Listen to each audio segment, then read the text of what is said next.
Good afternoon. Well, it's my pleasure to welcome you. I'm Kathleen Potempa, Dean of the School of Nursing, and this is indeed a historic event today. The installation of Dr. Debra Barton as the second holder of the Mary Lou Willard French Professorship in Oncology Nursing. We are very fortunate to have this opportunity in the School of Nursing, and I want to recognize others in the audience who've played a part in bringing today forward. First of all, I'd like to recognize Dr. Lillian Sims, who's in our audience. Lillian, do you want to stand? And Lillian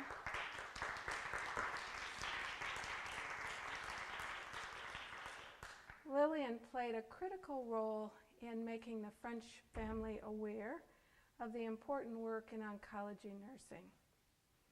So I'm very pleased that she's able to be here today. I also want to recognize the family and guests of Dr. Barton. I know her family is here. Welcome.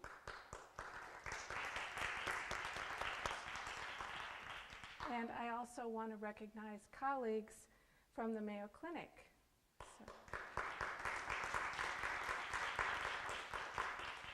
When I met them a few minutes ago, I said, "Thank you for your gift." And I know that it was difficult to see Debra leave Mayo and to come to the University of Michigan, but my other comment is it just lends for greater opportunity for cross-institutional collaboration. So we look forward to that as well.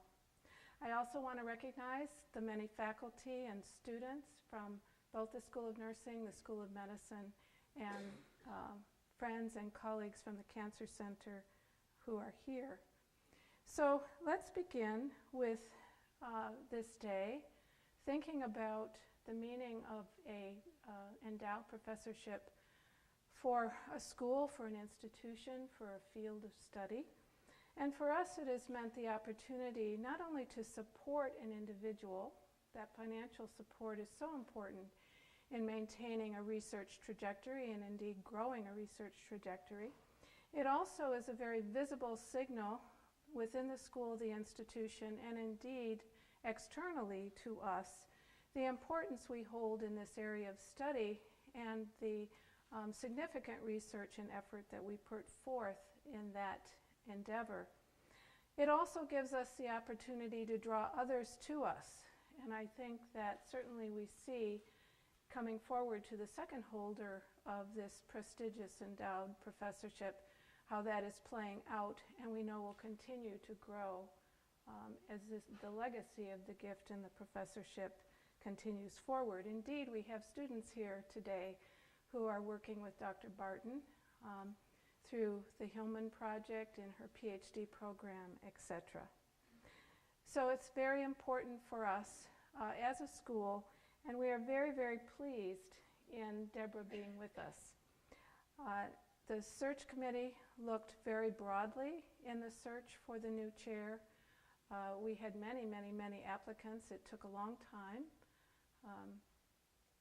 Dr. Marita Titler is here. Marita, she was chair of the search committee. So we want to thank you and the faculty on the search committee for that effort. But indeed, it was a difficult decision, but for sure, Debra rose to the top. And it was the kind of work that she does that was impressive to us, but also the kinds of collaboration that she has built in an interdisciplinary environment. The productivity of her research, the sample sizes that she's been able to accrue, and the impact and power of her studies are highly significant. And we look forward to her continued growth and development and prosperity here as an investigator. I want to introduce to you the chairman of her department, Dr. Janet Larson, herself a renowned scientist in pulmonary care and activity for patients with pulmonary disease. And she's going to speak a bit about Dr. Barton, and she's also going to share some other comments that will be a bit of a surprise to Dr. Barton.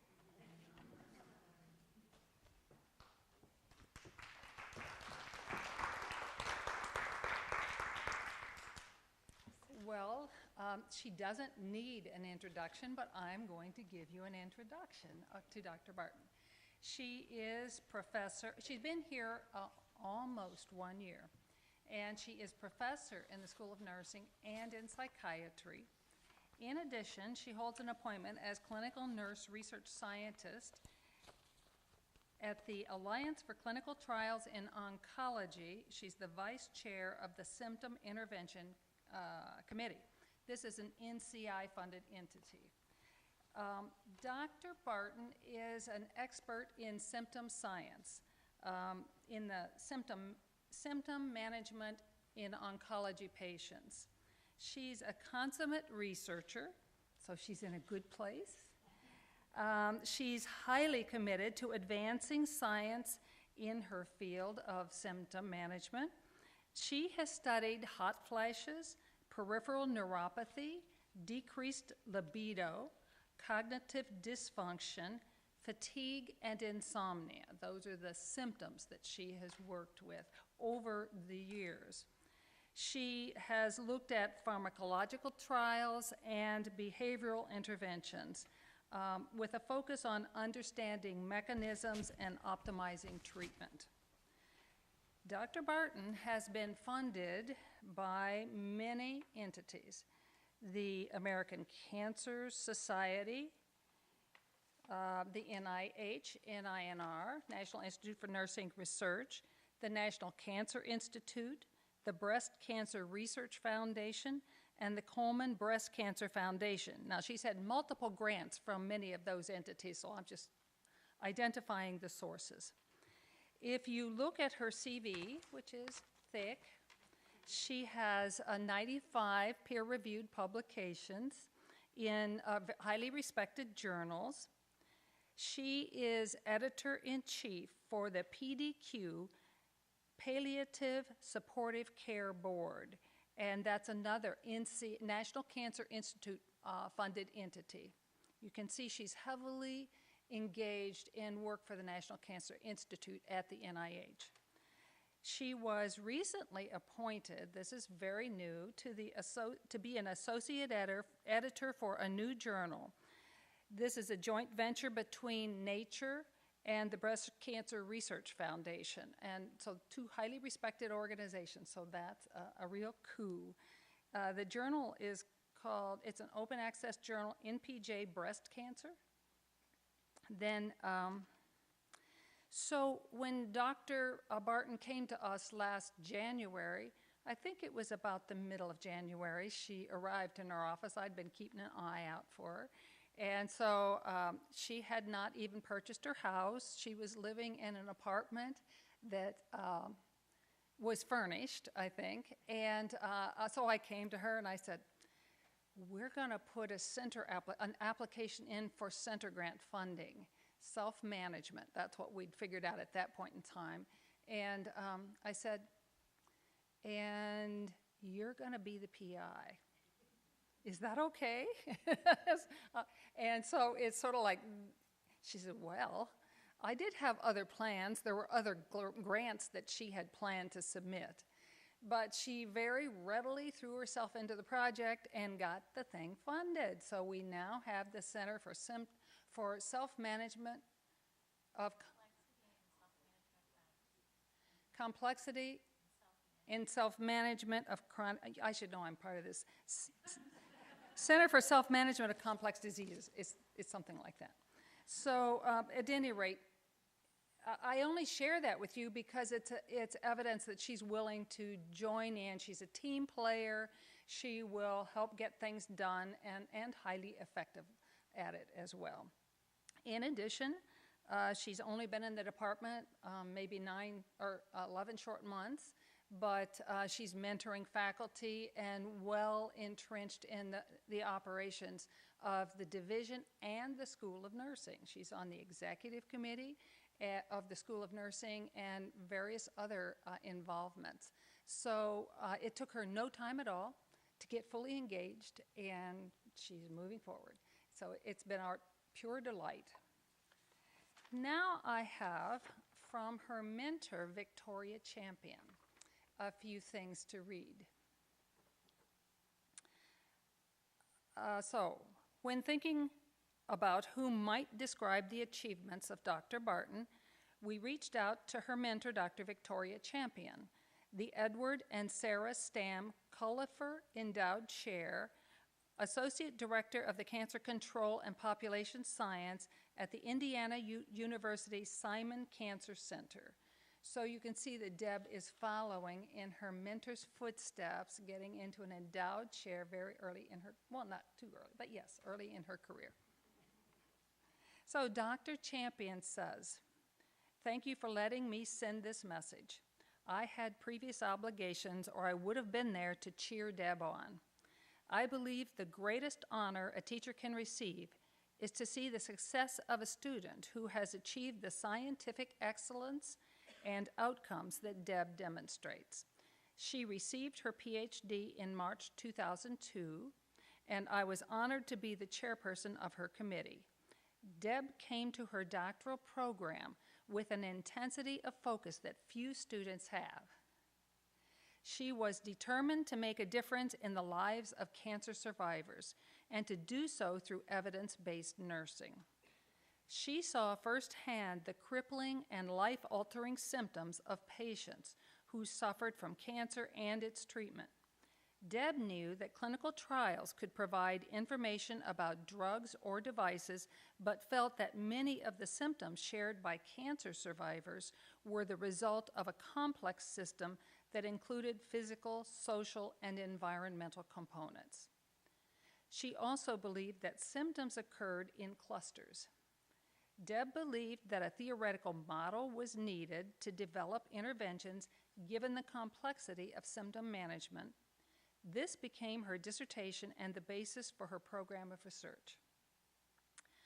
I could enumerate the many achievements of Dr. Barton, but I am sure this will be summarized by others. Since finishing her PhD in 2002, she has developed a program of research that has changed the face of symptom management.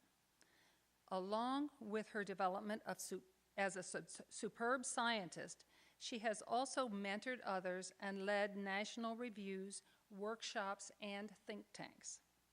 Although Deb learned with clinicians to test compounds such as ginseng and testosterone, she used the results of these trials within a larger framework. Deb is first and foremost a nurse, and she brings to her work the patient perspective that is often missing in clinical trials. Finally, I would like to describe Deb as a person. It is obvious that she is extremely bright, focused, and persistent. These characteristics describe a stellar scientist. However, Deb also has empathy and compassion that surround all of her work. She relates to patients as people, not just as a cancer diagnosis. Her unusual ability to combine compassion with science is extraordinary. Deb was a student when my mother became very ill with a serious cancer. She listened to me, suggested strategies, and surrounded me with her knowledge and kindness. As I continued to work with her throughout her doctoral program, I was constantly impressed with her desire to eliminate suffering from cancer. This compassion was the driving force behind everything that she did. In conclusion, I can only say that I am a little jealous that she went to the University of Michigan. I would love to clone her and bring her to Indiana University. However, regardless of her location, her work to decrease the cancer burden will continue. I congratulate the University of Michigan. You have a very talented and caring senior researcher who will make you proud.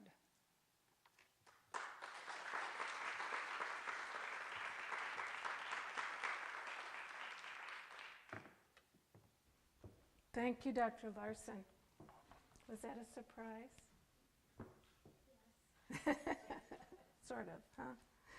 Well, here I think may not be as much of a surprise, but it certainly are very wonderful words from the French family.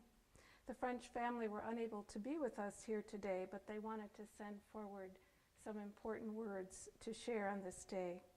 So they come from their voice.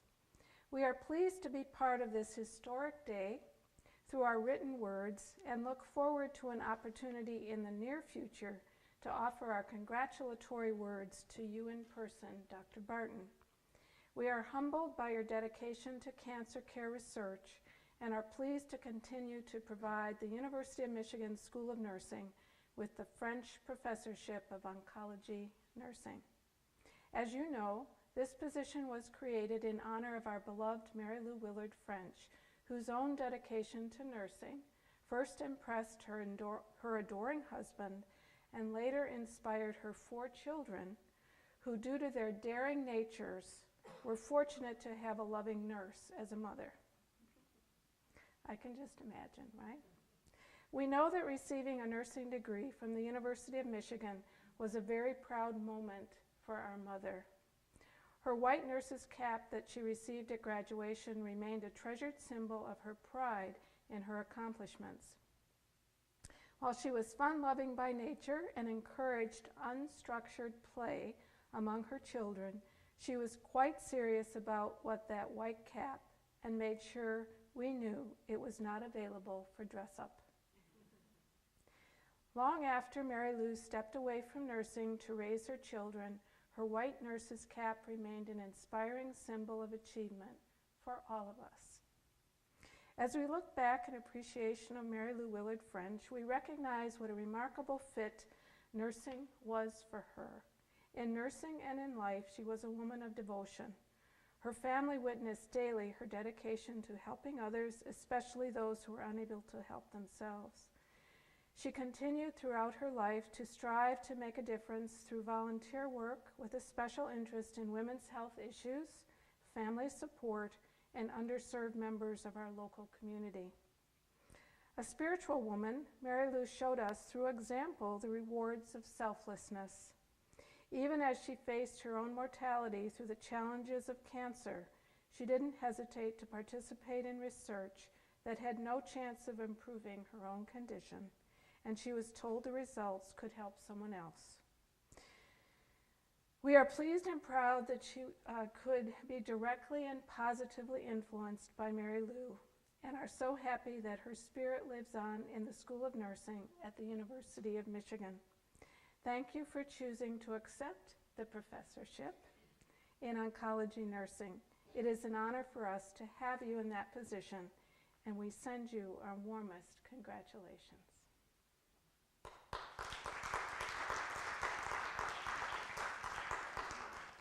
So I'm going to ask Dr. Barton to step forward.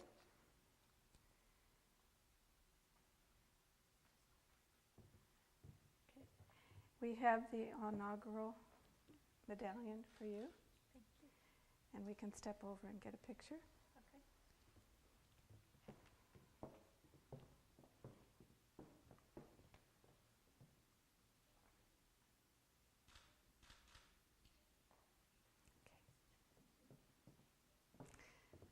And now Dr. Barton is going to remain here and deliver her inaugural address as the Mary Lou Willard French Professor of Oncology Nursing. Dr. Barton.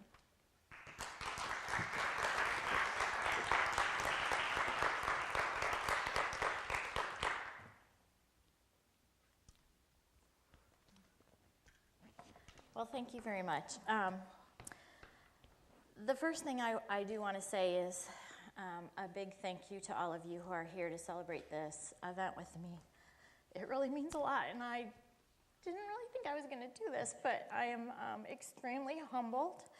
And Dr. Champion's remarks were very surprising and very meaningful to me.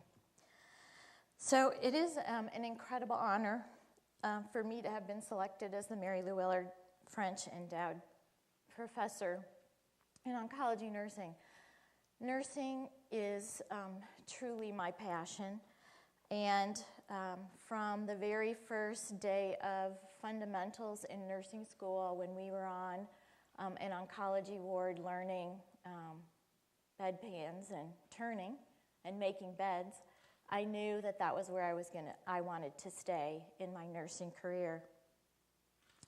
This endowed professorship definitely represents the pinnacle of my career, and I am extremely humbled to follow Dr. Laurel Nordhaus, who held this position for, I think, 15 years. She's a phenomenal researcher for whom I have the utmost respect. It was indeed a very difficult decision for me to leave my academic medical center home of 14 years. Mayo Clinic, it was the longest I had ever worked in any one place. But I can say that there have been many events in the last 10 months that have confirmed my decision was a good one. The collaborative spirit at the University of Michigan is great. The Cancer Center in the health system is fabulous. And I have enjoyed very much getting to know each and every one of you in the School of Nursing. You've already taught me a lot, and I feel very welcomed and very much a part of you all. Most recently, I have to say that I'm particularly excited about the global partnership opportunities for nursing, particularly in Brazil, which brings me full circle actually in my professional life, because it was while I was a social worker in Northeast Brazil in the early 1980s that I found my passion for nursing.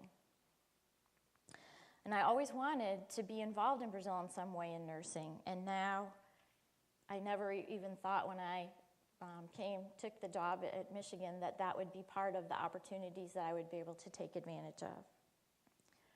So the reason for this picture, for those of you who don't know me, is that I am very much a water person, and that also entered into my decision to come to Michigan because, like Minnesota, there's lots of water here.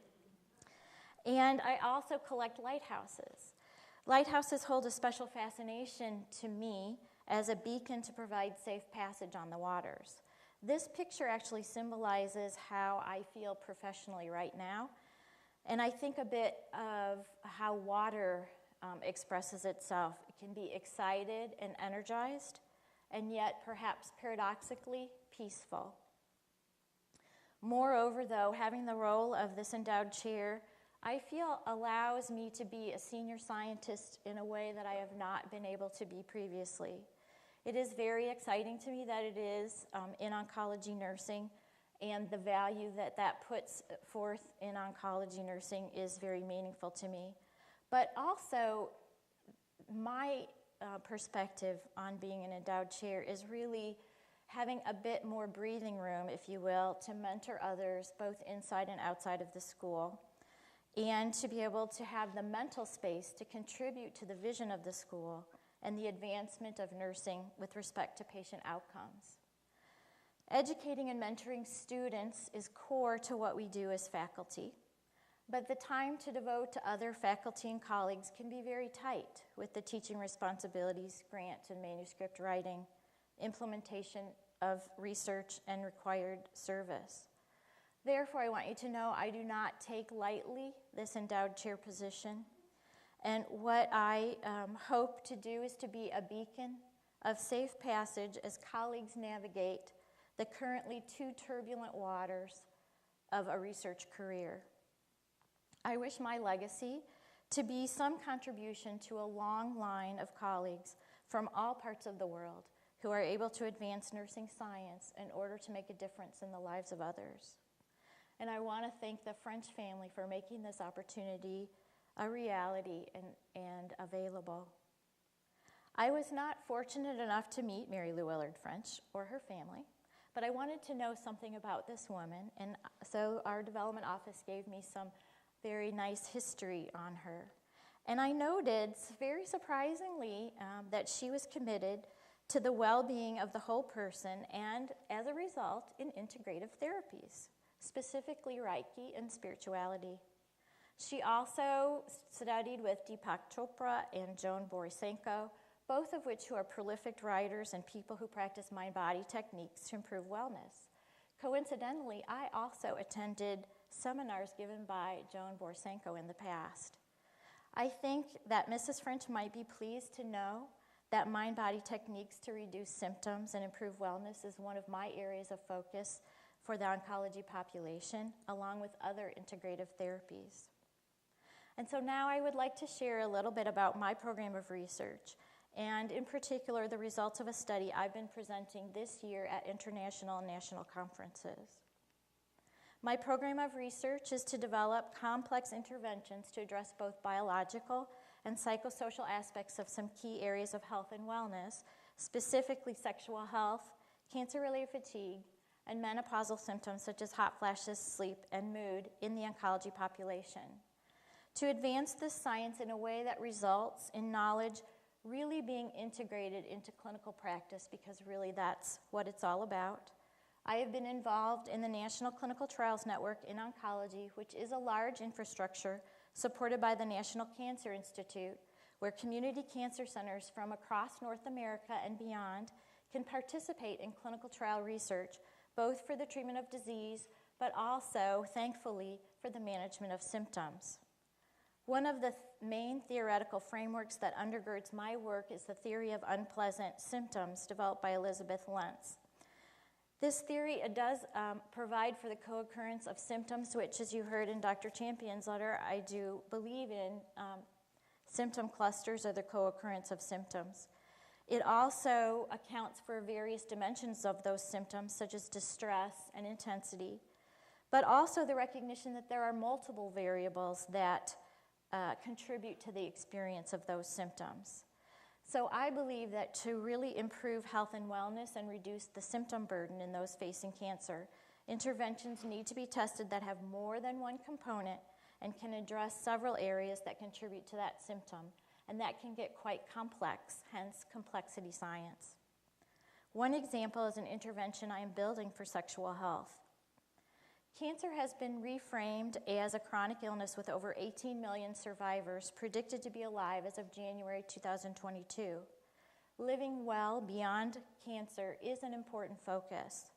For women, the most common cancers are breast, uterine, and colorectal, and depending on the study, the prevalence of negative changes in these populations can range from 30 to 100% for decreases in sexual health.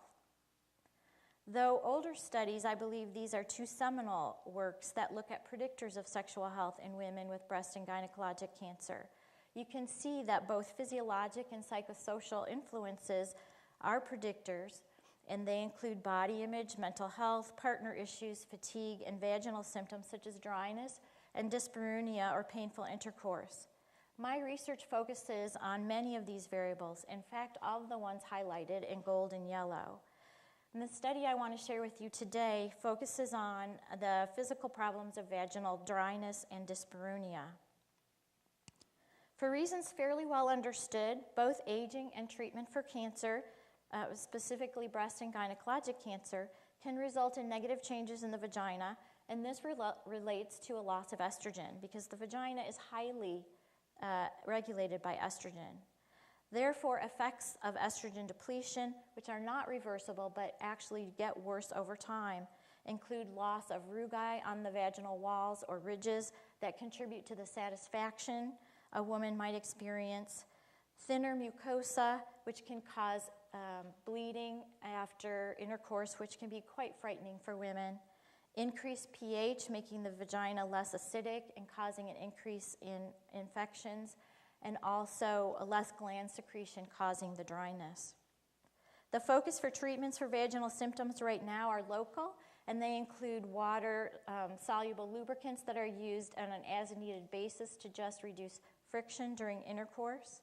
Vaginal moisturizers are used a couple times a week, and those are supposed to help actually moisturize the vaginal tissue. They can potentially improve pH, but they don't really help too much the health of vaginal tissue. And what I hear clinically anyway from women far too often is these just don't work. Vaginal estrogen is perhaps the gold standard, but it is a last resort in cancer survivors, particularly those with estrogen-sensitive cancers such as breast cancer, due to concerns about estrogen causing the cancer to grow or recur. When vaginal estrogen is being considered, the strategy is to use the very lowest dose possible, And right now, the lowest dose available is in an estrogen ring, which provides 7.5 micrograms of estradiol, which is indeed very small.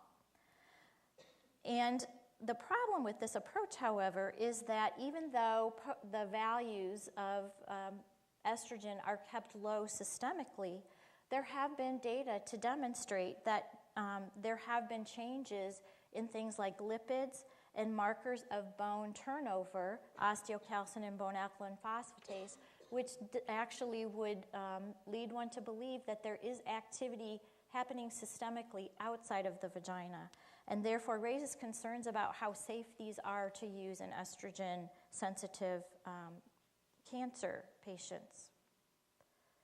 So there is still a need to find effective treatments for vaginal dryness and atrophy. One possible solution is to use dehydroepiandrosterone, or DHEA, much easier to say. This is a prohormone that's excreted from the adrenal gland. It decreases as we age. As a prohormone, it does not have activity in its present form, but it has to be converted to either estrogen or an androgen, such as testosterone, in target tissue. Previous work with vaginal DHEA has demonstrated that when used vaginally, it has activity in vaginal tissues, but does not have any activity systemically. So based on research done in postmenopausal women who did not have cancer, I developed a study to evaluate vaginal DHEA to determine the effectiveness of 2 different doses for the improvement of either dryness or dyspareunia, and to evaluate the side effects and safety of this treatment. We also had funding from the Breast Cancer Research Foundation to look at biomarkers to further evaluate the safety, because the last thing I want to do with any research is to find something that might be found helpful but wouldn't be able to be used by patients.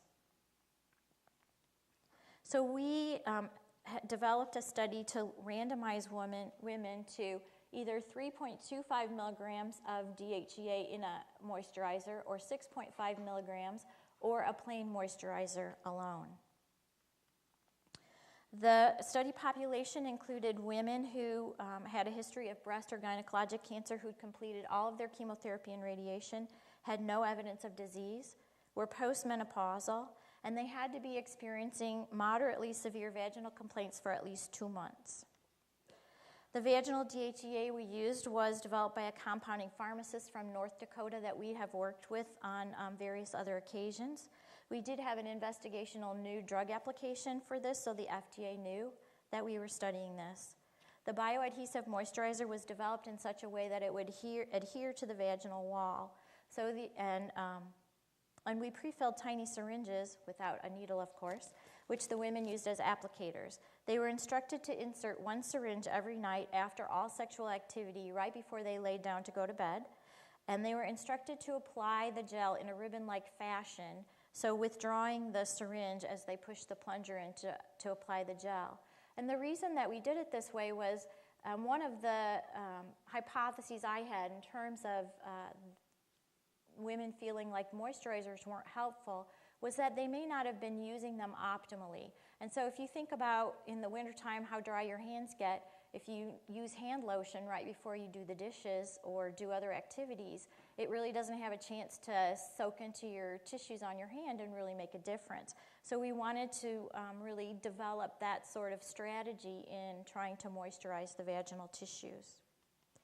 One primary outcome measure was the woman's most bothersome symptom. And this was a little different because we allowed women to choose the issue that was the most salient for them. So they could choose either dryness or dyspareunia as their most bothersome symptom. We also did look at sexual function side effects, and we asked women to address during the study, how much did the study intervention really make a difference in your symptom? Because sometimes we can find things that are statistically significant, but clinically it may not make a difference to the person using the intervention. Our primary analysis was looking at change from baseline in the severity at 12 weeks, and because we did have 3 arms and we were looking at multiple comparisons, we did use a Bonferroni correction.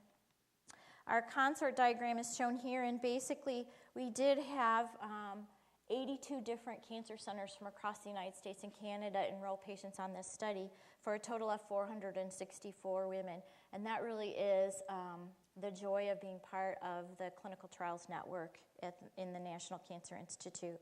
So we randomized about 147 women per arm, and we did have some attrition and withdrawals, but it wasn't really different between groups in terms of the reasons. Our characteristics are shown here, and they were not different between arms, but the mean age was right around 57. Most of the women were white. Just over half had either natural menopause or chemotherapy-induced menopause, and a third had bilateral oophorectomies. The treatment characteristics were also not different between arms. Most of the women did have breast cancer. Very few were on tamoxifen. Just over half were on an aromatase inhibitor, and this is a treatment that really causes estrogen to be very, very low. And they had been on treatment for almost 2 years. When we looked at the symptoms in terms of what they could choose, a little bit more than half of the women did have or chose as their most bothersome symptom the problem with pain with intercourse. And they rated this symptom, their most bothersome symptom, as a 4 out of 5, which means it was severe. And they had dealt with this vaginal symptom problem for 3 years. So this is our primary results, and the 2 DHEA doses are in the green and red for Christmas. And so at 12 weeks, even though the DHEA is doing a bit better, this is not statistically significant, although trending that way. However, at 8 weeks, there was a statistically significant difference in the higher dose of DHEA when compared to the plain moisturizer. So overall, you can see that the DHEA perhaps improved the vaginal symptoms a little bit quicker, but in the end, the vaginal moisturizer actually was helpful. However, when we looked at sexual function, only the women on the 2 DHEA arms had any statistically significant improvement in sexual function, with the higher dose of DHEA having women experience significant improvements in every single subscale except for orgasm. And in terms of that impression of whether women felt this was helpful, a higher percentage of women in the DHEA arms did feel that their symptom got moderate to very much better, and this also was statistically significant. So what about side effects with this treatment? Well, this was, we rated side effects in 2 different ways. One with the NIH toxicity grading scale, and there was not any difference between arms in the severity of toxicities. However, you will notice this 9 under the higher dose of DHEA under hirsutism, which didn't exist in the other arms. And so we did have 9 out of 147 women who reported some masculinization type side effects. So the self-report side effects are shown here, and negative numbers means that the side effect actually got worse. And what you'll notice is that when you use something vaginally, you do get vaginal discharge, and that happened in all 3 arms, even the plain moisturizer. And then those masculinization side effects do show up here, that the women on DHEA reported some change in voice, which generally means a lowering of voice, and some acne. But the changes are quite small, and so these were pretty mild changes. So the important question is this safe? And the way that we looked at that was looking at markers of bone turnover. What happens when women age is that markers of bone turnover increase. So the postmenopausal range is 22 or less, where the premenopausal range is 14 or less for bone alkaline phosphatase. And then for osteocalcin, they don't really have postmenopausal versus premenopausal ranges. But the point is that when you're trying to improve bone health in women and you give them hormone replacement therapy, over a 12-week period of time, you would normally see these bone biomarkers decrease by 25%. And so if we were decreasing bone biomarkers with this therapy at an even 10%, I would worry that the DHEA vaginally was having systemic effects. But we really don't see any decreases. In fact, bone alkaline phos increases a little bit, but it's not significant. And there's very little change in the osteocalcin. So by all evidence here, this does not appear to be having any activity outside of the vagina. when we look at just other markers, hormones, we do see that DHEA, which is what we're using in the vagina, does increase. It does change when in the women that got the DHEA, which again is proof that the vaginal membrane is very porous, and things that you put in the vagina do get absorbed, which is worrisome to me when we still think it's okay to use estrogen in the vagina for women who are really having trouble with this symptom. Estradiol had very little change overall, less than 1, and these values are in the lower 50th percentile of postmenopausal values, and so that coupled with the lack of bone biomarker changes does again support the safety of this in women with estrogen-sensitive cancers. Now, testosterone we also looked at, and it does, again, there is significant difference in the DHEA arms with testosterone values increasing. And in fact, the hypothesis that I have developed is that DHEA vaginally is probably working through androgenic means through testosterone. And so when I presented these data, first I'll share about the aromatase inhibitors. So we also did look at the benefit and the hormone concentrations by whether women were on aromatase inhibitors or not, because again, it's a very important issue that women on aromatase inhibitors are on that for treatment for breast cancer in order to keep their estrogen levels basically nothing. And so if we are increasing estrogen exposure in that group at all, that is not a good thing. So the first thing we looked at is, did it differ in the women who got DHEA? Did the benefit of sexual function differ between those who are on aromatase inhibitors and those who were not? And there are not any significant differences, so all women getting the DHEA benefited the same. And then when we look at the values, again, you can see that DHEA absorption is not impacted by whether women on aromatase inhibitors or not. But estradiol, the women on aromatase inhibitors had absolutely no change in their estradiol whatsoever. In fact, in the higher dose, it actually even goes down. And so it does support the idea that women on aromatase inhibitors cannot change DHEA into estrogen because they don't have the aromatase to do it. So when I presented these data at the American Society of Clinical Oncology, one of my colleagues, Dr. Patty Gans from UCLA, gave a commentary, and one of the things she said was that she believed or hypothesized that the benefit in sexual function was actually related to the testosterone going up.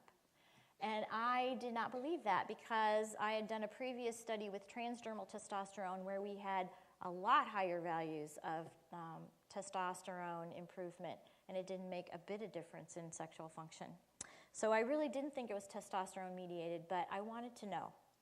So we did do some predictive models and did find that the severity of the vaginal symptoms definitely predicted sexual function at 12 weeks, relationship issues, self-image, energy. This is what I call sexual energy or libido.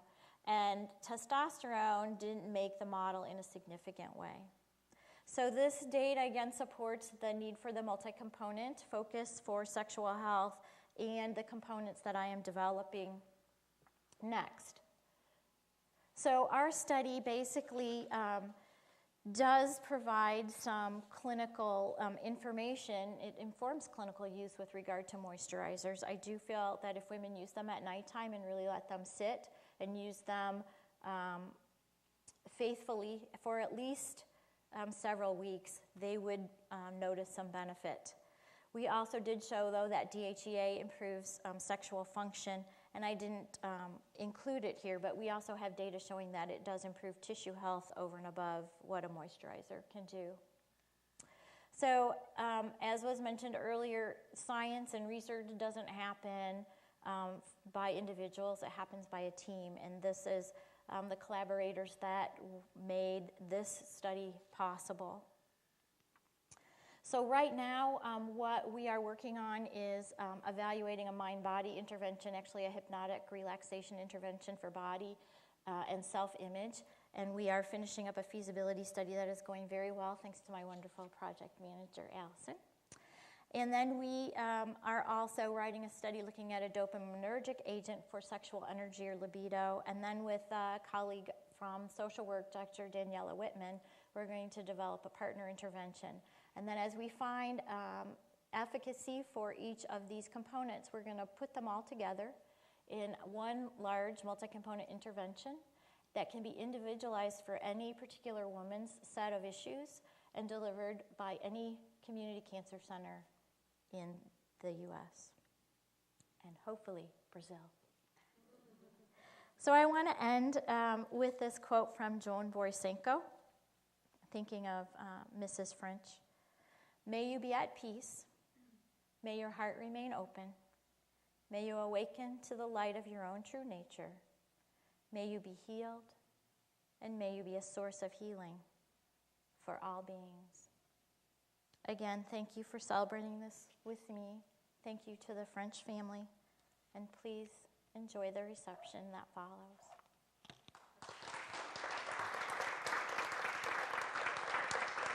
Oh, time. So, two things, I think. The reception will begin at 5:45. So, it's a little ways away, I know. Hang in there, please, because there's wine. And then we are going to also be doing pictures in between, so we'll keep you busy. Want to take questions? Oh, do I want to take questions? I don't want questions. It was bad enough to have to give the talk. No. Does anybody have any questions? I'd be happy to entertain questions. Oh, I don't know.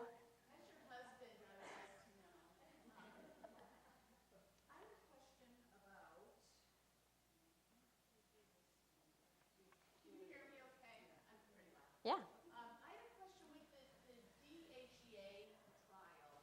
You had, they've been taking nightly doses for 12 weeks. Did you, and I'm thinking that's sort of like a bolus effect for 3 months. Have you followed up on that study at all to see if there's a sort of maintenance level of dosing that might have different? So anecdotally, yes. With the people that we had on at Mayo, I did follow up with those folks, and it seemed like 1 to maybe 2 times a week max. But that is definitely a follow-up study. I want to do long-term maintenance, and also perhaps continued tweaking of the dose a bit so that we could avoid any hirsutism side effects, but still have good vaginal health. I also think one of the things that I think happens is, the Breast Cancer Research Foundation folks were here today and were interviewing us in terms of what does it mean to have foundation funding and stuff. So it's been a big day. But one of the things I was reflecting on with them, because they asked, what excites you? Why do you do this work? And particularly with this study, I was able to meet one of the women who were in the study at the 12-week time period, and I thanked her for being part of the study, and she said, I said, how is it going? Do you have any input in terms of what we could do better, how you would want things changed if you were to do something like this again? And she said, oh, it's been really wonderful. She was a very young woman, like 51, and she said, when I first started this study and saw the person doing the vaginal exam for the pH, et cetera, she said, she basically told me I really needed to start thinking with my husband about alternative ways of intimacy because my vagina just couldn't take any intercourse. And she said, now my husband and I are having great intercourse, and she said, I'm really worried that I'm on the placebo. And I said, it doesn't matter if you're on the placebo, you're getting benefit. And she wasn't on the placebo. So she did continue taking it in a maintenance way. But I think, and her husband was with her, and just like seeing them together and their connection, and it was like, if this study is totally negative, if it doesn't work, it will have been worth it just for this woman, in my opinion. And that's what keeps me very energized, and why I like to stay involved and even recruit some of my own patients and see some of people on studies with interventions, because that energizes me, and it's very nice. So yeah, I want to do a lot of more long-term maintenance stuff with this. And I think hopefully we'll be able to do that also when we kind of combine the whole package for sexual health. Yes?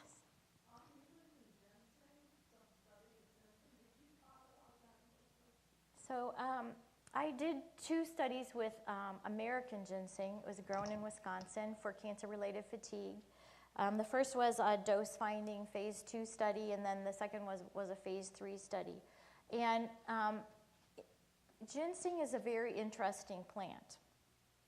It has a lot of anti-inflammatory properties, and it has actually a lot of preclinical data, more than most dietary supplements have. And so based on that preclinical data and the fact that fatigue is associated with high inflammation, we studied it. And we had a pretty broad study, so we allowed people to participate in the study if they were getting chemotherapy treatment and radiation, or if they were had completed. The only thing they had to have was they had to rate their fatigue on a 4 out of 10. And what we found was that it was helpful. We used 2,000 milligrams in the morning time, and found that it was helpful, but interestingly, the group getting chemotherapy had more benefit than the group that had completed chemotherapy. And so for the students in the audience, I want you to know, every time you do a study, you need to learn what you did not optimally, so that you do it optimally in the next study, because everything you do, always something's not optimal. And so this was kind of one of those, I can't believe I did this. When we wrote the study with the 2 populations, we did require that people had to stay on or off treatment. So we didn't want people who were finishing treatment during the course of the study and then being off treatment, because that would be very muddy. But what we didn't do is put in a period of time where people, if they were off treatment, that they had to have been off treatment. So what we were seeing is that the study was so popular, everybody wanted to get on it. And so people were near the end of their treatment and were told you can't get on because you either have to be on or off. And so what they did was, as soon as they finished treatment, they went on study. So we were catching in the off study group, or the off treatment group, the natural improvement in fatigue that happens after treatment. So it was like, oh, I can't believe I did that. So we're going to repeat that study, and actually one of a student that I'm actually working with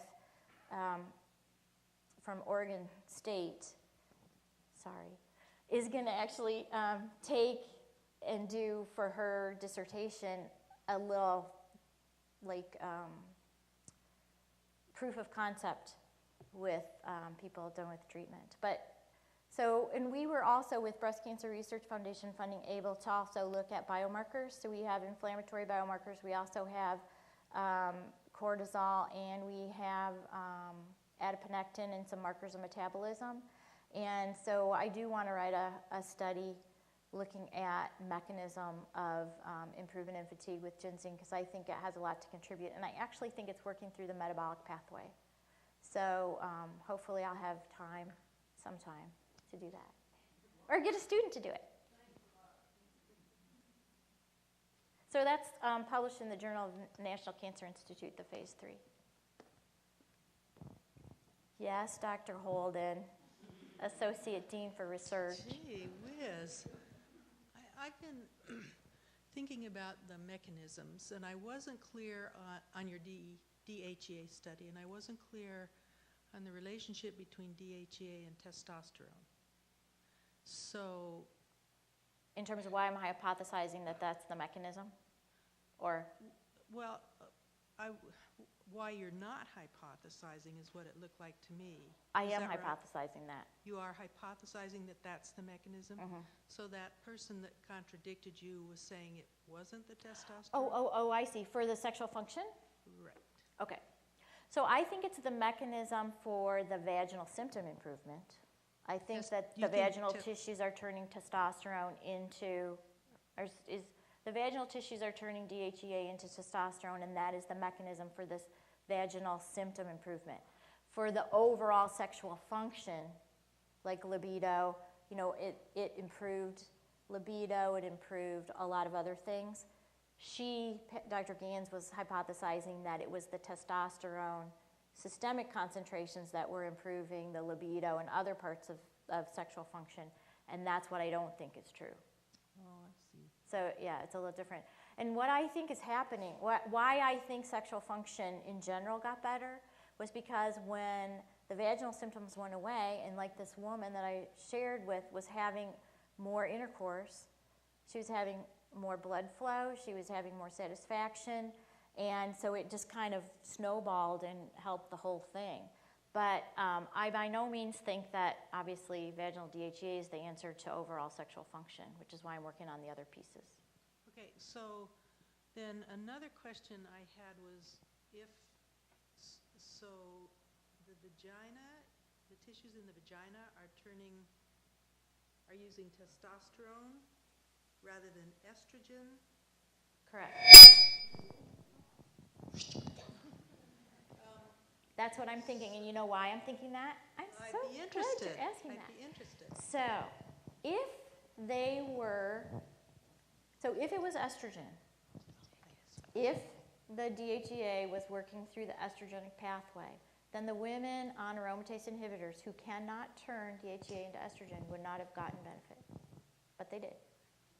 So the only common denominator there is testosterone.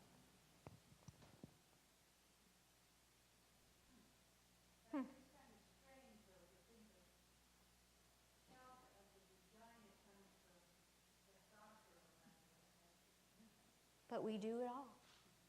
Women's bodies do it all.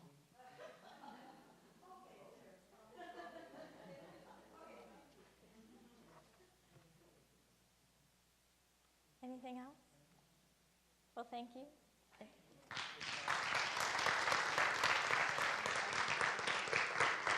Oops, sorry.